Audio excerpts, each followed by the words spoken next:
The trials and tribulations of Daniel Ricciardo, a celebrated 9-time race winner, persist in the world of Formula One.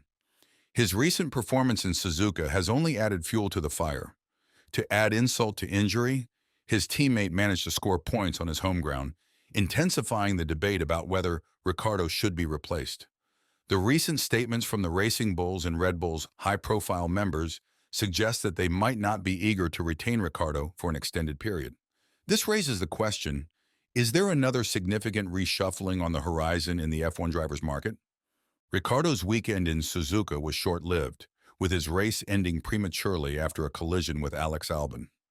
The start of the race was far from satisfactory, with Albon starting in the 14th position and finding himself battling with Ricciardo, who started 11th right behind his teammate Tsunoda. Despite this, the Australian driver continued his pointless campaign in 2024, deepening the speculation about his potential replacement. Rumors initially sparked by Marco giving Ricciardo a 2-race ultimatum before he gets replaced were quickly quashed by the veteran Austrian.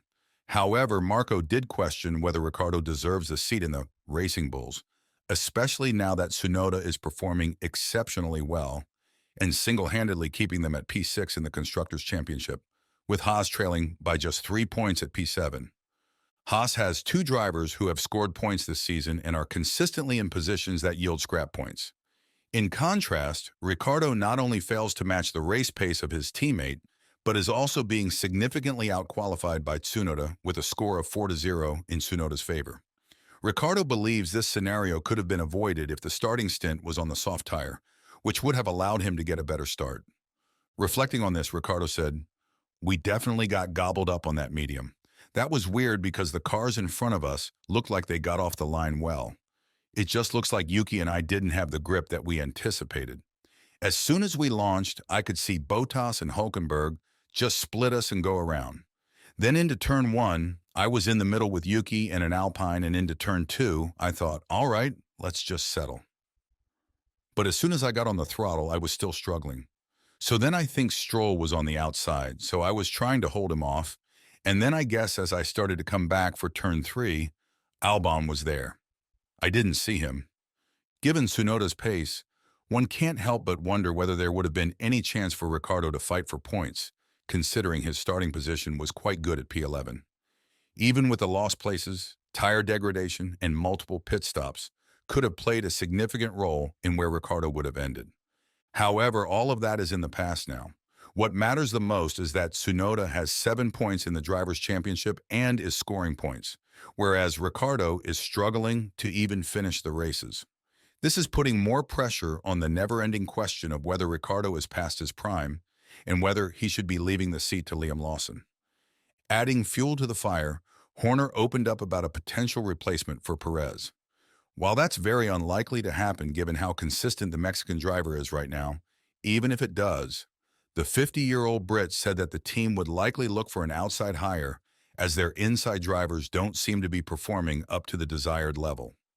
This is a direct blow to Ricciardo's hopes and motivations to continue racing in Formula One. Another critical factor to consider in this story is the qualifying deficit of Ricciardo to Tsunoda, which is very similar to what De Vries managed to put in compared to the Japanese driver. Ricciardo being just half a tenth behind Tsunoda in Suzuka helped his case a lot, but in the first 3 races, it was Tsunoda who reached Q3 in Jeddah, Australia, and Suzuka, and finished P11 on Saturday's qualifying session in Bahrain. According to Marco, this is one of the strengths that the Japanese driver brings to the grid. But when it comes to pure race pace, the team needs to improve a lot, and as of now, they can only rely on Tsunoda as the long-term point scorer for the team if nothing drastically changes with Ricciardo and his race pace. One very important factor that the entire F1 world knows about Ricciardo and his relationship with the Racing Bulls is his commercial value, something that even the team commented about. Ricciardo's experience and leadership are also very important factors that are keeping him at bay. But being in the sport for so long, having a charismatic smile, winning 9 races in your career, and driving for one of the best teams at that time does come with its own perks. Ricciardo's perk is that he has a high commercial value for the newly rebranded team. The financial impact that he has on the team is quite positive, which might be one of the reasons why the Racing Bulls will have to think twice before they get rid of him. When talking about this matter, the team CEO, Peter Bayer, admitted that a huge part of their new partner, Visa Cash App, is mostly because of the fact that Ricciardo is present in the team. But commercial value can only take you so far. If you do not start to bring results in the team, then the question of whether or not you should be replaced will start to rise and put even more pressure on your shoulders. Especially given the environment in which Ricciardo is located, the Racing Bulls as well as Red Bull are two of the most toxic environments that you could find yourself in if you are an underperforming driver. The situation that brought Ricciardo back to the grid after a 10-race break in 2023, replacing Nick de Vries, could very well happen to him if things do not improve in the foreseeable future, with Liam Lawson lurking in the shadows and openly admitting that he would be doing a much better job than the Aussie in that seat right now. When talking about the latest incident in Suzuka and whether or not that has an influence on his career in Formula One, Ricciardo was confident that nothing much has changed, and the racing incident won't be viewed as a turning point in the relationship between him and the team. It's frustrating to not finish a race in which you could have scored points. And I think also on Saturday, I was obviously frustrated not to make it by a half a tenth into Q3. However, there were some positives. There were some things that we felt like we could have probably shown today. The lap one incidents are the worst because there are always those questions of, oh, what could have been? Maybe we could have done this. I think today is a singular moment.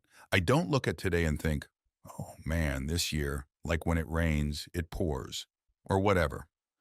I feel it was just one of those things. We know that there are 24 races. It's probably likely that I'm involved in another lap one incident. It's probably in that, so these things kind of happen. But if you were to ask Helmut Marko, his view would be vastly different on this entire situation. The Austrian has already raised questions when it comes to the form of the Aussie, saying that there's always something wrong with it, and him being outperformed by Tsunoda is not something that goes well in the Aussie's favor. On top of that, we must remind you that Ricciardo was the one who said that the chassis of the car was not fitted to his style. And while the CEO of the team, Peter Bayer, went on to say that they don't think a new chassis would improve the performance of the Honey Badger, they proceeded to bring it nevertheless, only for him to crash the car in the first couple of corners in Suzuka. Therefore, the question of durability will also be present throughout the season, because it's races like this that matter the most for the lower midfield teams like the Racing Bulls and potentially Haas, who are looking to improve steadily throughout the course of the 2024 year. We must also not exclude Alpine, who do plan to score points with the second half season upgrades. And all of a sudden, if Tsunoda is the only viable option they have for scoring points, the Racing Bulls could find themselves in a battle for P8, one that they could effectively lose and be far away from reaching their preseason goal of fighting for podiums and in the top midfield along with the Aston Martins. So with all this in mind, do you think that Ricciardo has what it takes to keep his seat in F1? And more importantly, do you think that he deserves such a luxury being provided from the Fonza-based squad now that they have Liam Lawson to look out for? Let us know in the comments down below.